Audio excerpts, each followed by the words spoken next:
आज देवर्षि नारद जी वहां पर पहुंचे राजा हिमांचल के यहाँ पर। राजा हिमांचल ने देखा जैसे हमारे यहाँ पर देवर्षि नारद जी आ गए, देख करके प्रसन्न हो गए। देवर्षि नारद जी से आज राजा हिमांचल ने सारा हाल चाल पूछा, स्वागत सम्मान किया, अपने सिंहासन पर बैठाला। बैठालने के बाद राजन ने कहा कि बाबा अब अरे हमारे घर में बिटिया ने जन्म लिया है, तो उसकी भाग रेखा थोड़ा बताओ ना। तो बाबा बोले कि राजन ये कन्या शीलवती और सुंदर स्वभाव वाली होगी, और माँ बाप सुंदर सुशीली और समझदार संपन्न गुणों वाली होगी।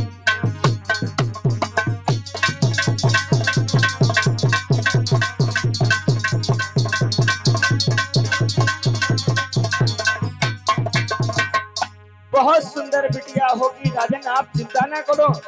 लेकिन राजन सुन लो,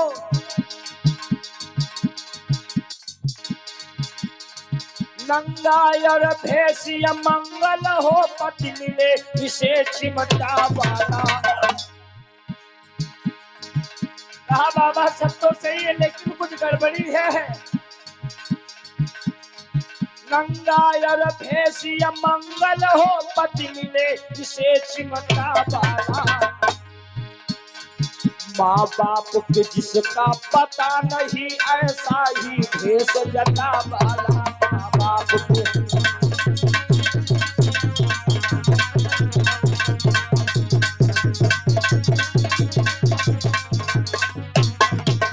और हे राजन, ये हस्तरेखा बतलाती है, फिर चिंता की कोई बात नहीं। ये हस्तरेखा बतलाती है, फिर चिंता की कोई बात नहीं। जो होनी है सो होनेगी, पर भाग्य को इसका पता नहीं। जो होनी है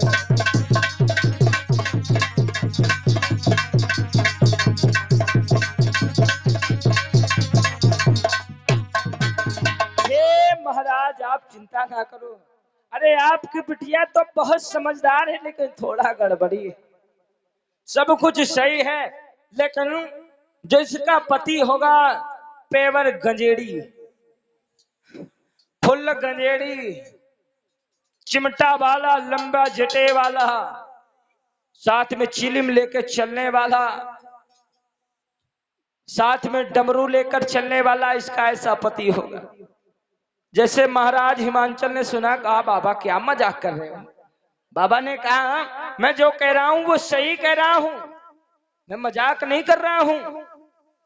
लेकिन राजन ने कहा कि हे बाबा, अरे ये कैसे हो सकता है, हमारी बिटिया इतनी सुंदर है और इसका पति ऐसे कैसे होगा। तो बाबा ने एक बात जरूर कही, कहा तप करे शिव शंभू का, तो होनहार मिट जाएगा। संसार में बहुबर तेरे हैं, पर शंकर जी को पाएगी संसार में।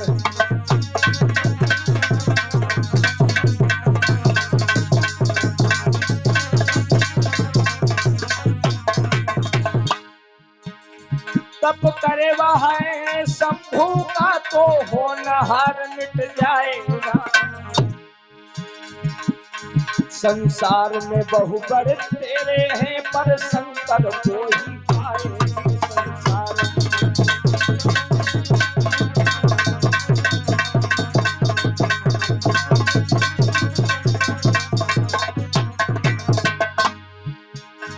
इतना कहकर नारद बाबा है, वह से अंतर ध्यान है। आगे की कथा सुनाता हूँ, किस तरह मुनि प्रस्थान हुए।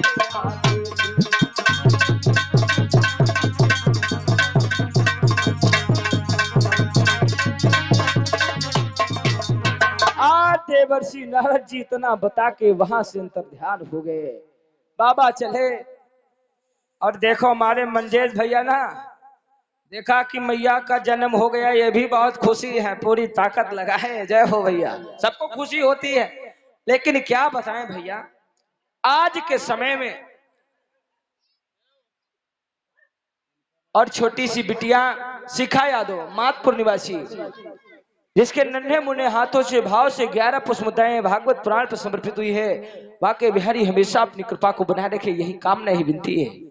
लेकिन भैया आजकल के समय अगर किसी के घर में 4-5 बिटियां हो तो लोग जानते हो क्या कहेंगे, मर जाएगा गरीब, मर जाएगा पक्का। जब 6 लाख 7 लाख लगेगा ना एक के शादी में, तो इसको पता लगेगा, खीसे नहीं तो कह दो निपोर, करे खीसे काट देगा। सही बात है, कुछ लोग कहते हैं अरे बिटिया उसकी चिंता बगल वाले को खाए जा रही है, बगल वाले को नींद नहीं आती, बिटिया उसकी है 5, शादी उसको करना है, पैसा उसको लगाना है, लेकिन बगल वाले को रात में नींद नहीं आती, नींद नहीं आएगी, मर जाएगा गरीब, शादी करते करते मर जाएगा, बिटिया उसकी चिंता उसको खाए जा रही है। सही बात है ना, लेकिन ऐसा नहीं सोचना चाहिए। अरे बेटी अगर इस संसार में आती है तो अपना जगह लेकर के आती है, बेटी अपना जगह स्वयं लेकर के आती है। और ध्यान रखना, इस संसार में जितना सुख आपको बेटी दे सकती है, बेटा जीवन में नहीं दे सकता है।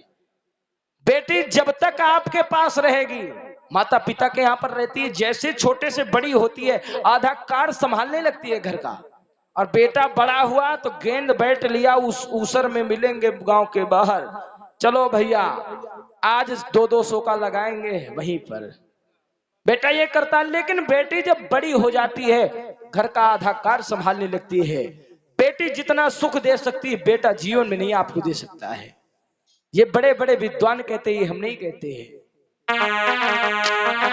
बोले वृंदावन बिहारी लाल की, बोले सच्चे दरबार की, बोले वृंदावन बिहारी लाल की। आज इधर राजा हिमांचल बहुत प्रसन्न है, लेकिन केवल मन में यही विचार है कि क्या मेरी बिटिया का पति ऐसा ही होगा जो नारद बाबा कह के गए हैं।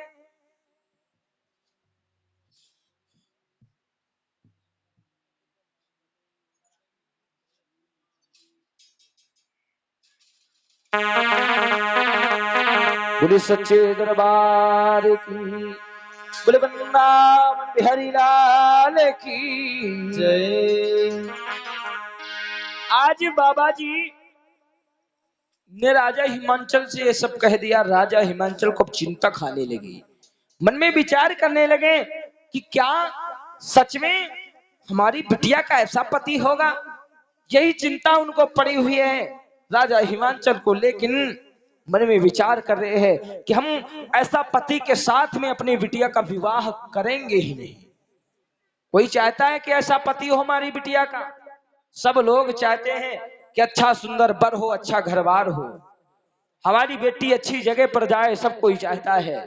तो राजा हिमांचल ने कहा जब हम विवाह करेंगे ही नहीं ऐसे घर में तो कैसे क्या हो सकता है। देव जी ने कहा कि हे राजन, राजा हिमांचल की वो बिटिया धीरे धीरे बड़ी हो गई, बड़ी हो गई, उनका नाम बड़ा, कोई कहता था, कोई प्यार से अलग कह रहा है, क्योंकि एक लड़की के नाम अनेकों पड़ जाते हैं। लेकिन बाबा जी ने उनका नाम, आज जब सुखदेव जी ने कहा राजन धीरे धीरे वो कन्या कुछ बड़ी हो गई, जब कुछ बड़ी हो गई, एक दिन राजा हिमांचल ने मन में विचार किया कि धीरे धीरे अब हमारी बिटिया कुछ बड़ी हो रही है, शादी की योग हो रही है, कोई सुंदर सा अच्छा सा वर देख करके हमें अपनी बिटिया का विवाह कर देना चाहिए। तो उसी समय राजा हिमांचल ने नाव और पंडित को बुलाया, क्योंकि सबसे पहले उस समय नाव पंडित देखने के लिए जाते थे, अगर जिसके साथ में रिश्ता पक्का कर दिया तो हो जाता था,